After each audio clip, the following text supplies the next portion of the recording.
Ever wondered which is better, Uber or Lyft? You're about to find out. In the modern, fast-paced world, getting from point A to point B has never been easier, thanks to the advent of ride-hailing services. Uber and Lyft, the two giants in this industry, have revolutionized the way we commute. They've turned our smartphones into virtual taxi dispatchers that provide a convenient, cashless, and reliable way to travel. Both Uber and Lyft have their strengths and weaknesses, and choosing between them can often feel like a coin toss.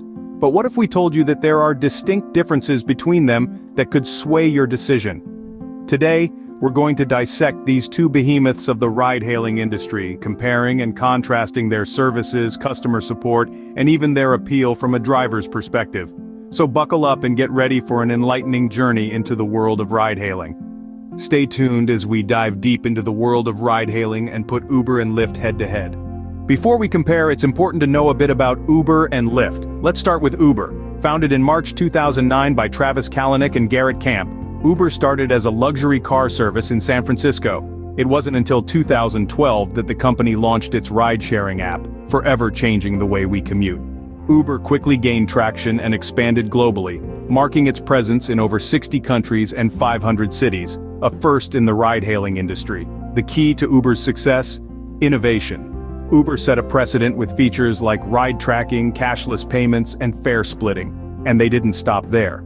Uber diversified into areas like food delivery with Uber Eats, and package delivery with Uber Rush, proving their versatility in meeting consumer needs. Now let's shift gears to Lyft. Established in 2012 by John Zimmer and Logan Green, Lyft began as a project within Zimride, a long-distance ride-sharing company. It was conceived as a more socially conscious and community-focused alternative to Uber. Lyft's growth trajectory has been impressive too. While it operates only in the United States and Canada, it has managed to capture a significant market share. The pink mustache, once an iconic symbol of Lyft cars, symbolized the company's commitment to friendliness and community, setting it apart from its competitors. Both companies have had their fair share of challenges. They've faced regulatory hurdles, driver protests, and safety concerns. But they've also been part of a larger movement, one that redefined urban transportation and made ride-hailing a part of our daily lives. Uber and Lyft have made significant strides in their respective journeys. From their humble beginnings to becoming household names, they've transformed the transportation landscape, each in their unique way. They've shown resilience in the face of adversity, a testament to their commitment to revolutionizing the way we travel. Now that we know their stories, let's see how they stack up against each other. On the surface, Uber and Lyft may seem identical, but let's dig a bit deeper. When it comes to ride options, both Uber and Lyft offer a variety of choices to cater to different needs. Uber, with its global presence, offers a wider range of options, from budget-friendly UberX to high-end options like Uber Black and Uber Lux. On the other hand, Lyft, primarily operating in the United States and Canada, keeps it simple with four primary options: Lyft, Lyft XL, Lux, and Lux Black. Both services also offer shared ride options known as Uber Pool and Lyft Shared, respectively. But remember, these shared options are subject to availability and may not be accessible in all regions. Moving on to pricing, it's a bit like comparing apples to oranges. Both companies use a dynamic pricing model, where the fare fluctuates based on demand, time of day, and distance. Generally speaking, Uber and Lyft prices are quite competitive. However, it's worth noting that Uber's surge pricing can significantly increase the fare during peak times, while Lyft caps their prime-time pricing at 200%. So if you're heading out during rush hour or after a big event, you might want to check both apps to see which one offers a better deal. Now let's talk about availability. Uber, being the larger of the two, operates in over 10,000 cities across 70 countries. Whether you're in Sydney, Sao Paulo, or San Francisco, there's a good chance you'll be able to hail an Uber. Lyft, however, is a bit more regional, currently available in over 600 cities across the United States and Canada. So if you're a globetrotter, Uber might be the more accessible option. Ease of use is another important factor when comparing these two giants. Both apps are quite user-friendly, with intuitive interfaces that allow you to book a ride, track your driver, and pay for your trip with just a few taps. However, there are subtle differences. Uber's app tends to be more feature-rich, offering in-app entertainment options and integration with other services like food delivery through Uber Eats. Lyft's app, on the other hand, is a bit more streamlined and focuses primarily on the ride-hailing experience. Finally, both Uber and Lyft have made significant strides in their commitment to rider safety. From in-app emergency buttons to background checks on drivers, both companies are continually investing in measures to ensure your ride is as safe and comfortable as possible. As we can see, both companies offer unique features, but how do they fare when it comes to customer service? A great ride isn't just about a smooth journey, but also about excellent customer service. When it comes to customer service, both Uber and Lyft have their strengths and areas for improvement. Let's dive into their customer support systems and see how they stand up against each other. Uber has a reputation for quick response times, usually within a matter of minutes. They handle issues through their app and website, which is convenient for those who prefer digital communication. Their problem-solving abilities are often praised, with many users commending their prompt resolution of concerns. However, the lack of a direct phone line for immediate assistance has been a sticking point for some. On the other hand, Lyft operates a direct phone line and also offers support through their app and website.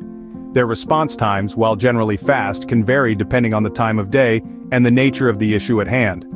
While Lyft has received commendation for their problem-solving skills, some users have reported inconsistencies in the resolution process. As for user feedback, it's a mixed bag for both companies.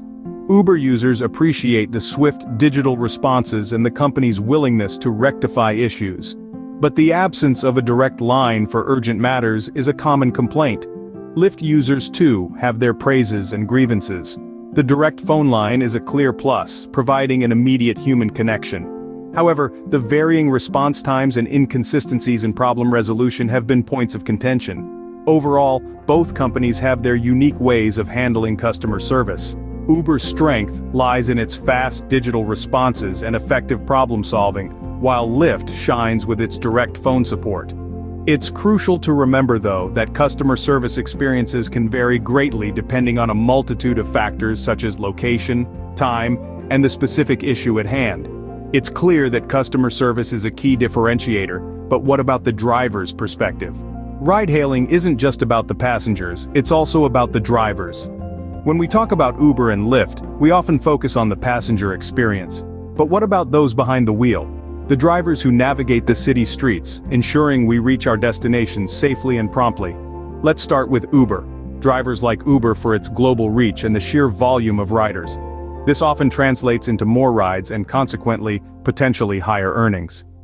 Uber also offers a range of incentives and bonuses to keep their drivers motivated. However, some drivers have expressed concerns about Uber's commission rates, which can be as high as 25%.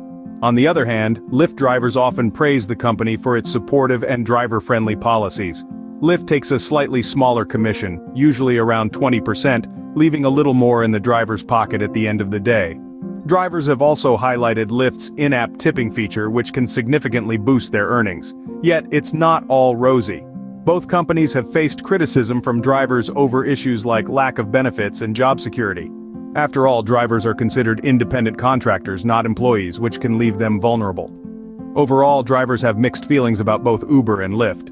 Some prefer the global reach and rider volume of Uber, while others appreciate the lower commission rates and driver-friendly policies of Lyft.